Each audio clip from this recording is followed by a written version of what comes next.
Hi guys, welcome. Thanks for tuning in today. We are going to be upcycling this side table that was gifted to me from my father. It was his mother's side table in her home as he was a little boy growing up. And I think it's my first family heirloom that I've received from my father's side of the family. So I upcycled it so that I could gift it to my daughter, who's a brand new mother. This is her first Mother's Day, and I thought it would be such a wonderful gift to receive a family heirloom on her very first Mother's Day ever. If you guys are interested in this type of content, come along with me. Here I'm just giving it a little test to see how wobbly it really is, and it's quite wobbly. So I flip it over and I inspect it a little further to see what exactly I can do to fix this problem. This little piece here broke off. I used this Gorilla wood glue and glued it back on.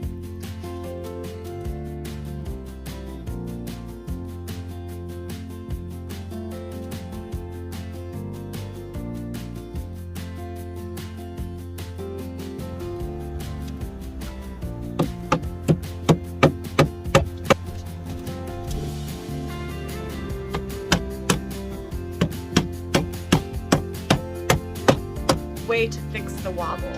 It did help. It's not 100% solid, but it did help. So this is how I did it. It looks really bad at first, but in the end, you can't even tell I did anything. After drilling my first pilot hole, I came in with this bigger bit so that I could countersink the screw and then fill it in with some wood putty and call it good. Going back to that Gorilla Glue just a little bit so that the screw doesn't back out ever. It's pretty good stuff. This is the wood filler I used. It's a DAP's plastic wood. Pretty good stuff. Kind of stinky, but good stuff. This is the laminate that was peeling, so I just went ahead and went with it and peeled the rest off and called it good. It looked okay. I thought it was a quick fix, and the wood underneath it was just fine. After I got the laminate off, I came in with some 120 and sanded the rest of that little glue off, and on the top of the surface there was some sealer of some sort that was flaking as well, so I ensured to get that off. I painted this little girl with Waverly Silver Lining, my Klingon F40, and of course, as always, my water bottle. This is the first time I used this color in Waverly, and it is gorgeous. I definitely will be using it again. Silver Lining.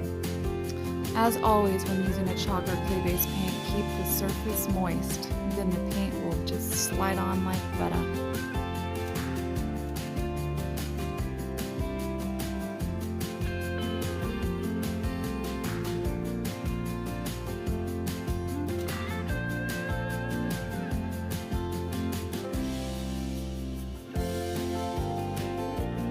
The decoupage paper I got from Zillows.com. You head over to the Colored Caboose on YouTube, Melanie Mel.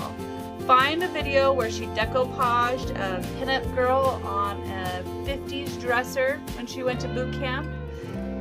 And in the link below on her video, she'll give you a coupon code so you can get some money off if you're interested in purchasing this decoupage paper as well. So little Miss Meranda, my daughter, she's cute as a button, and she has the biggest heart ever for animals. She absolutely adores them. She was a vet tech while she was going to college. She was the one that would bring home the rattiest looking cat with no teeth, dreadlock fur balls, stinks, pussy eye. Those are the ones that she would bring home. She would mend them up, give them lots of love, doctor them, do whatever she had to do, scrounge all of her money and savings together, take them to the vet. That's little Miss Meranda. She loves, loves, loves animals. So I picked this very special decoupage paper from Zillows.com, and when I purchased it, I just knew that that had to go on a very special piece for my daughter someday. And then it just so happens that I inherited this lovely piece from my father. He gifted it to me, and I am so thankful, and I am so happy to gift it to my daughter Meranda. The actual print that I got was a poster that she used to have in her bedroom when she was a little girl. So this will bring her back to her childhood and hopefully have lots of good memories.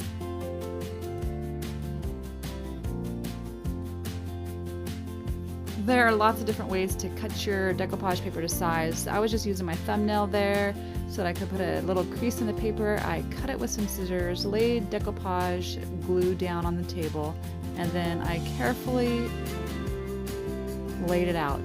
I actually got it on a little Cricut, as you can see down there. I'd use my scissors, come in, make another little indentation, and then I got her off.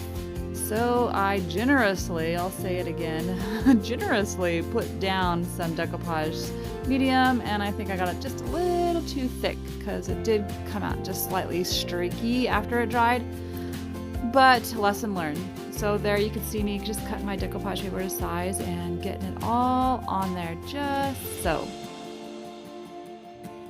After the decoupage paper dried completely, I came in with the 120 sandpaper and just sanded off the extra decoupage paper. Came along on the inside edges of that as well. This here is a IOD stamp, and it's the Dearest Regard stamp. It's the first time I used it, so I learned that you have to take a little bit of that sandpaper and just kind of rough up the edges so that it accepts the paint and or ink. I came back in with that same color paint that I used. I was putting this on the inside of the drawers there. I'll show you in the very end how it worked out. This is the IOD Sisters transfer that I'm using here. It's super, super beautiful. And this is just the process. You just stick it on, use that little stick it comes with, then press it, rub it until it comes off. However, you do have to take that white backing off before you start rubbing it. Lesson learned again.